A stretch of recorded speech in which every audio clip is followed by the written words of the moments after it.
Siz saparыңızda tüp rayonu жоқ екен, tüpkө өзүнчө чакырса келип бересизби? Биз окуучуңуз Калысбектин агалары болобуз дейт. Калысбек деген аалым уулуңар бар, Египетте окуп атат, биздин шакиртибиз. Келсе баарыбыз ого шакирт түшөбүз иншалла. Калысбектики. Анан окуусу качан бүтөт дейт, мен ага айткам, ошо окутпай койгонго чейин оку деп айткам. Болбосо окуусун бүткөн университетти. Келсе болот, мен айткам, ошолор алы жетпей калып окутпай койгондон кийин ага чейин келбе. Азыр бизде аалымдар көп, молдолор көбөйүп калган, сен ошол аалымдардын аалымы бол. Талашып атпайбыз азыр бирибизден бирибиз, меники кыйын, сен кыйынмын деп. Ошо бизге арбитр боло турган болгондо кел.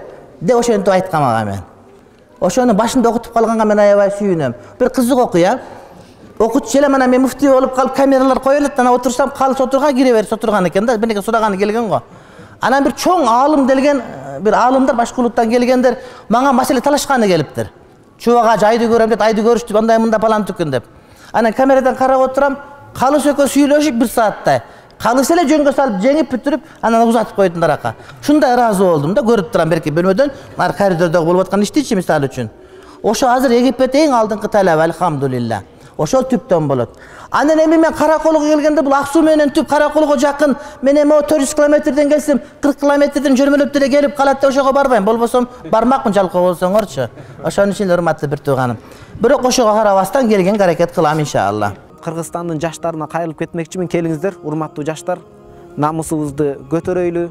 Намысты дагы жөн эле урутчулдук, мындай туура эмес нерсе менен эмес.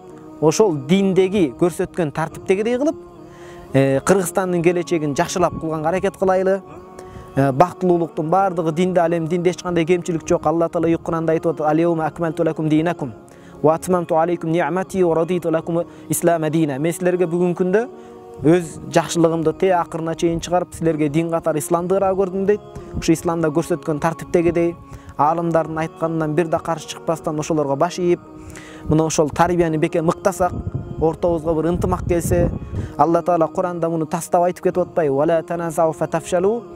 Силер эч качан бөлүнүп жарылып ичиңерден мындай ынтымаксыздыкка барбагыла. Ынтымаксыздыктын акыры сөзсүз ийгиликтин мындай колдон качуусуна, кут берекенин кетүүсүнө себепкер болот дейт. Ошол себептен Кыргызстандын жаштары динге ыктап, намазга кайтып, ушундай бир жакшы жолду тандап, бүгүндөн баштап эртеңки келечекти кура берсек деген үмүттөмүн.